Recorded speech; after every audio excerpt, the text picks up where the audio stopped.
यानी जैल सिंह ते फिर 2 को हफ्ते पिछों श्रीमती इंदिरा गांधी अमृतसर पुजे। उन्हां हरमंदर साहब विच मत्था टेकिया ते अकाल तख्त साहब ते होर इमारतां नूं होए नुकसान दा जायजा लिया। उन्हां ने तबाह होए अकाल तख्त दी मुरम्मत करवा के फौजी कार्रवाई उपर पर्दा पा देण दा फैसला कर लिया। उन्हां दा ख्याल सी कि जदों तक तबाह ते बर्बाद होया अकाल तख्त सिखां दियां अखां सामने रहेगा, ओ ये गल नहीं भुल सकणगे कि उन्हां दे इस पावन पवित्र स्थान नूं भारतीय फौजां ने ऑपरेशन ब्लू स्टार दे दौरान तबाह कीता सी। श्रीमती गांधी ने अकाल तख्त दी मुरम्मत दा कम निहंगां दे मुखी बाबा संता सिंह नूं सौंपिया। सिख भाईचारा ते खास करके खाड़कू नौजवान टठे होए अकाल तख्त साहब दी उसारी दा कम संगतां दे सहयोग नाल करना चाहुंदे सन। ਇਹ ਤਖਤ ਹੈ ਜਿਸ ਨੂੰ ਕਦੇ ਭਾਈ ਗੁਰਦਾਸ ਤੇ ਬਾਬਾ ਬੁੱਢਾ ਨੇ ਬਣਾਇਆ ਸੀ। ਇਹ ਉਹ ਤਖਤ ਹੈ ਜਿਸ ਨੂੰ ਕਦੇ ਬਾਅਦ ਵਿੱਚ ਪੰਜਾਂ ਪਿਆਰਿਆਂ ਦੀ ਸਰਪ੍ਰਸਤੀ ਹੇਠ ਬਣਾਇਆ ਗਿਆ ਸੀ। ਉਸ ਰਵਾਇਤ ਨੂੰ ਕਾਇਮ ਰੱਖਣਾ ਹੈ। ਕਿਸੇ ਇੱਕ ਮਨੁੱਖ ਨੂੰ ਕੋਈ ਹੱਕ ਨਹੀਂ ਆਪਣੀ ਮਰਜ਼ੀ ਨਾਲ ਤਖਤ ਬਣਾਉਂਦਾ ਫਿਰੇ। ਜਿਹੜਾ ਅਕਾਲ ਤਖਤ ਤੋਂ ਛੇਕਿਆ ਗਿਆ ਹੈ, ਪ੍ਰਵਾਨ ਹੀ ਨਹੀਂ ਕੌਮ ਨੇ ਕੀਤਾ, ਉਹਦਾ ਤਖਤ ਬਣਾਇਆ, ਕੌਮ ਕਿਵੇਂ ਪ੍ਰਵਾਨ ਕਰ ਲਏਗੀ? ਇਹ ਕਦੇ ਹੋ ਹੀ ਨਹੀਂ ਸਕਦਾ।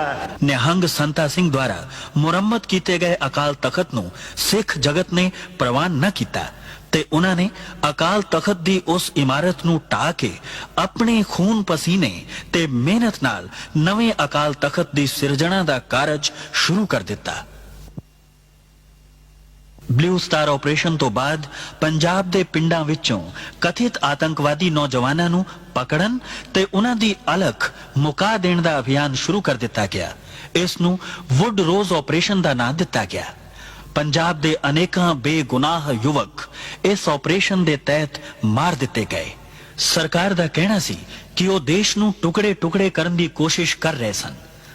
सरकारी मशीनरी दे हथ मजबूत करन लई विधान विच तरमीमा करके इहो जे कानून पास कीते गए जिन्हां नूं पंजाब दे लोकां ने काले कानूनां दा नाम दिता। After Blue Star, another hideous mistake was made, and that was this so-called Operation Woodrose, when people talked loosely about flushing out terrorists. And the end result was you didn't flush out terrorists, you created a whole lot more. And when you see every government is based on justice, social, economic and political, and if it fails to give justice, then it becomes counterproductive, and then people take up the arms. घटनावां दा क्रम बड़ी तेजी नाल बदल रहा सी। 31 October 1984 नूं श्रीमती इंदिरा गांधी दा कतल हो गया। उन्हां दे इस कतल विच उन्हां दे ही 2 अंग रक्षक सतवंत सिंह अते बेअंत सिंह नूं जिम्मेदार ठहराया गया। बेअंत सिंह नूं तां घटना स्थल ते ही किसी होर अंग रक्षक ने गोली मार के मार दिता, जबकि सतवंत सिंह ते मुकदमा चला के उस नूं फांसी दे दिती गई।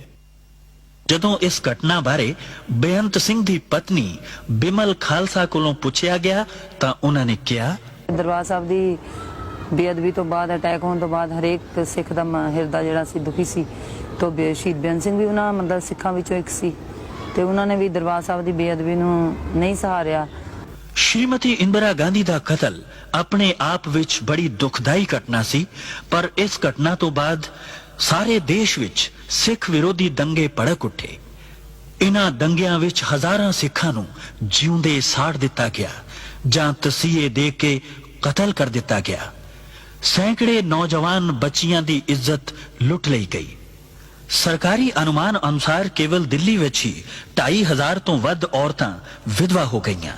इन्हां दंगियां दा बहुता प्रकोप दिल्ली तो अलावा कानपुर, इंदौर, बुखारो ते भारत दे होर कई शहरां विच बड़ा भयानक सी। सारे देश विच सिखां दी अरबां रुपए दी संपत्ति तबाह कर दिती गई।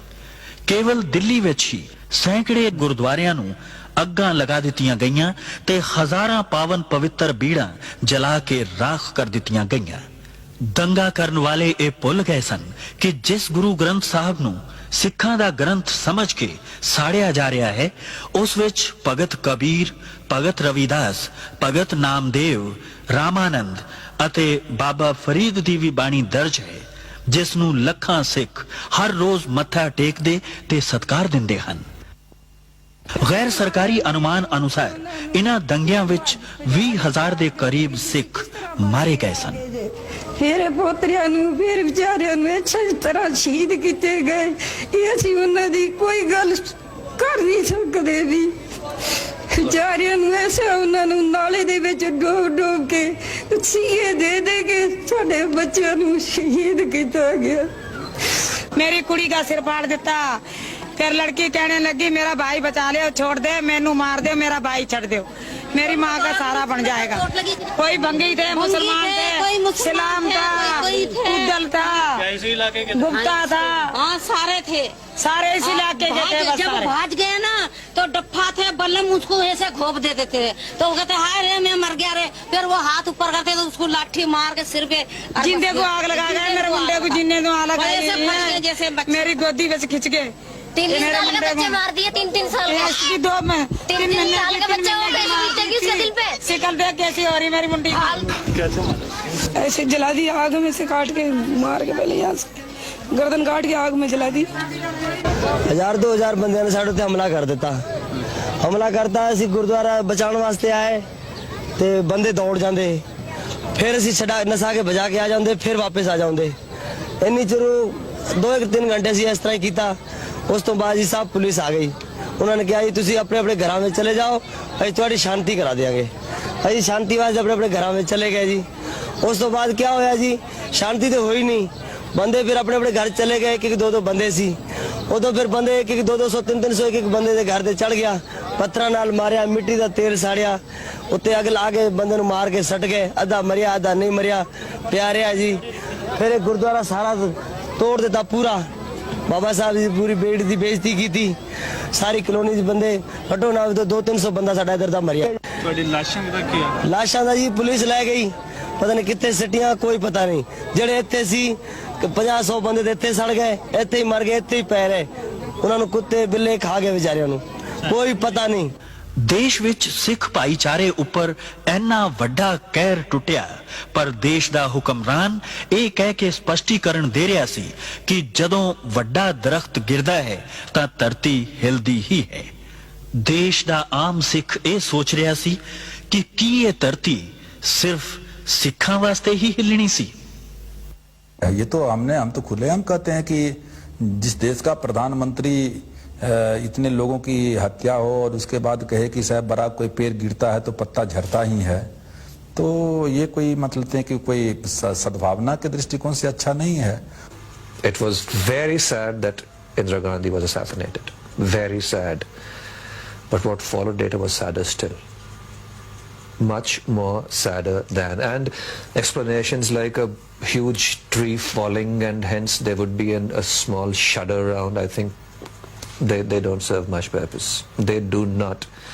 And this thing is very, very difficult to erase from the mind. You know, I mean, any society in which the police, the administration, the Prime Minister can justify the killing of 5,000 innocent people, some of them children, do you know, I mean, because this was not terrorist killings, this was killings by the state, it was pogroms.